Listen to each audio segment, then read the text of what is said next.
O ministro do Supremo Tribunal Federal, Alexandre de Moraes, conseguiu o que vinha tentando. Mais uma vez, ele conseguiu colocar em prática mais uma de suas, entre tantas, mais uma de suas ações arbitrárias, autoritárias, a revelia da democracia. Conseguiu fazer com que o Telegram tirasse do ar a conta do jornalista Alan dos Santos, aqui no Brasil, sob a ameaça de sair do ar e pagar multa diária no valor de R$ 100.000. Lamentavelmente, o Alan dos Santos não opera mais através do Telegram em território nacional. E isso mostra o quanto Alexandre de Moraes e alguns outros ministros são uma ameaça à nossa democracia. O quanto eles agem fora da lei, não respeitando nada e ninguém. Alexandre de Moraes não se contenta tão somente em prender jornalistas, em prender deputados, em prender simpatizantes de direita, sem razão que justifique, sem nenhum embasamento jurídico. Ele ainda quer calar, e está calando, aqueles que contrariam a sua vontade, ainda que essa ação seja com base na legalidade. Eu queria dizer para o ministro Alexandre de Moraes que eu não preciso da opinião dele, pequena, dúbida, para censurar canais de comunicação, em especial nas redes sociais e, sobretudo, de simpatizante de direita, sobre o falso argumento de que está preservando a verdade, que está combatendo fake news. Ministro, eu, como milhões de brasileiros, não precisamos de ver implantado no nosso país a censura.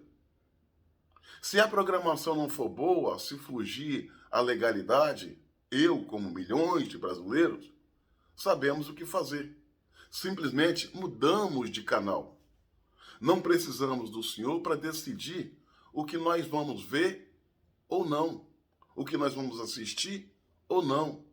Nós não precisamos do senhor para decidir pelas nossas vidas, pelos nossos gostos. Mesmo porque o senhor não está acima do bem e do mal. O senhor não representa a verdade absoluta. O termo ministro do Supremo, saiba que não bota o senhor no Olimpo, na condição de Deus. Porque toda a supremacia vem do povo. O que o senhor vem fazendo é vergonhoso, temerário, perigoso à nossa Constituição e à nossa democracia. Às vezes eu acho que o senhor age de uma forma arbitrária, desequilibrada, despreparada, deslocada da legalidade, da Constituição, ferindo a democracia. Às vezes, não é só pelo um ato criminoso e lesivo à ordem, mas como também tomado por uma debilidade mental e uma psicopatia. Não pode ser uma outra explicação para um comportamento tão ameaçador, tão tirânico, em pleno terceiro milênio. Como também, às vezes, penso que o senhor age de forma, como eu diria, está pressionado por alguém. Às vezes eu tenho a sensação, não é uma acusação, é apenas uma sensação, que o senhor, para estar aí, para ser indicado como ministro, teve que prometer dar uma contrapartida. Contrapartida essa que não está vindo. E aí vem as pressões, as cobranças, as chantagens. Não é uma acusação, é apenas uma observação. E que nesse momento dá a sensação que o que foi prometido não estão conseguindo entregar, entre aspas, a cabeça de Bolsonaro, politicamente falando. O senhor, ministro Alexandre de Moraes? Não reúne as condições para querer decidir a vida dos brasileiros. Falar em democracia. Quer combater a fake news? Fecha a Globo. Quer combater a fake news? Prende o ministro Barroso, que é o maior disseminador de fake news. Quer combater o crime e o discurso de ódio? Prende o Fachin. Prende o Fachin, que era advogado, militante, defensor ferrenho do MST e do PT, partido esse que virou bando e tanto mal fez o Brasil e os brasileiros. Quer combater a fake news? Quer combater o crime? Quer combater a mentira? Quer combater os ameaçadores da pátria?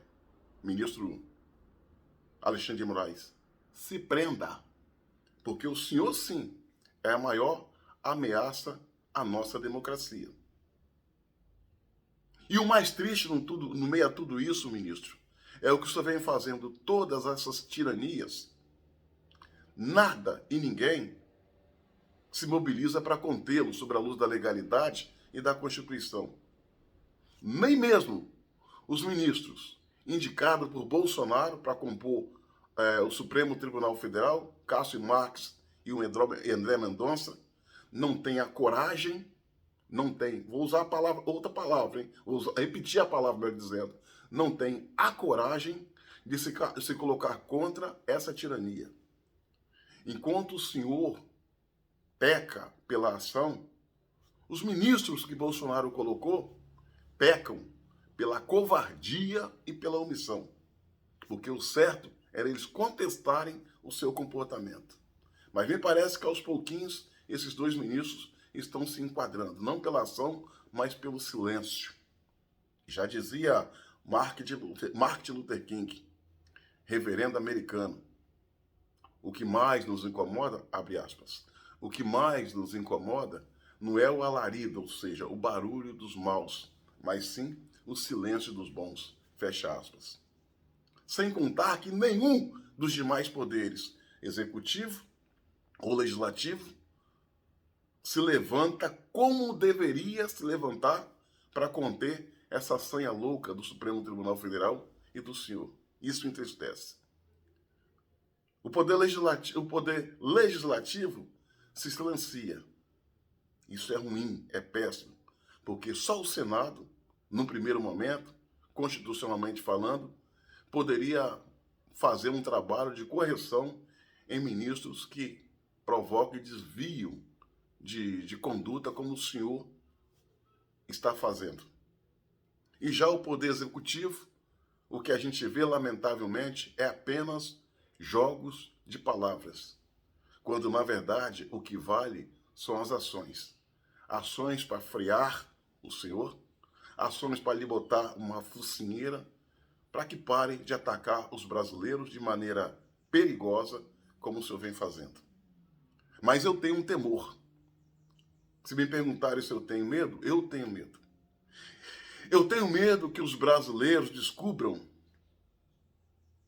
que aos poucos o senhor e os demais companheiros de corte, Supremo Tribunal Federal, está empurrando o Brasil para o mesmo nível da Coreia do Norte, da Venezuela, Cuba, China, onde a democracia e a liberdade são coisas que não existem. Eu tenho medo. Eu tenho medo de que os brasileiros descubram que está só, que não tem retaguarda nessa luta, nem por parte do executivo ou do legislativo, e que possa fazer ou tentar alguma coisa pelas próprias mãos, o que não é bom, e a história mostra, basta ver o levante francês. Não é bom. Mesmo porque quando se usa a força bruta como instrumento para mudar uma situação para melhor, corremos o risco de implantar a barbárie. Quando usamos a lei do olho por olho e dente por dente, nós transformamos em pessoas cegas e banguelas. Eu tenho receio, eu temo, eu temo e peço a Deus para que o povo brasileiro não se rebele de maneira a fazer justiça com as próprias mãos, como foi no Egito, na revolta, na Primavera Árabe, em que a população foi às ruas aos milhares fazer um acerto de conta com seus opressores. Eu tenho medo. Por essa razão, eu conclamo, humildemente, como brasileiro que eu sou, os ministros do Supremo Tribunal Federal fazer uma avaliação das suas condutas, tomar vergonha na cara, um pouco de juízo e limitar as suas ações dentro daquilo que está prescrito na Constituição e não sair dela. A gente tem visto, falando em Constituição, a gente tem visto o presidente Jair Messias Bolsonaro, meu presidente, falar muito que ele joga dentro das 4 linhas da Constituição. É verdade. E que os demais poderes, em especial o Supremo, não pode jogar fora das 4 linhas da Constituição. Agora, eu queria mandar esse recado para o meu presidente, Jair Messias Bolsonaro, que eu votei, voto e voto em que ele de cá. Presidente, o Supremo Tribunal Federal, com alguns de seus ministros, já estão jogando fora das 4 linhas faz tempo. Estão dando carrinho por trás, fazendo gol de mão, dando cotovelada num pau do nariz. E no campo da maldade, jogando fora das 4 linhas, já estão nos dando goleada. É hora de virar o jogo, presidente Jair Messias Bolsonaro. É hora de virar o jogo. O povo brasileiro pede socorro. O povo brasileiro, no primeiro momento, eu acredito, que não querem tentar resolver essa celeuma usando os meios próprios e a força que ele tem, que possui. Eles esperam uma decisão dos poderes constituídos. O povo brasileiro, Jair Messias Bolsonaro, meu presidente, está pedindo socorro, está perdendo a liberdade, está vendo a sua democracia esfarelar, está vendo que o Supremo Tribunal se transformou numa corte bolivariana. O povo brasileiro pede socorro. Minha amiga e meu amigo, curta, comente e compartilhe esse vídeo ao máximo. E se inscreva no meu canal no YouTube, Cabo Elson.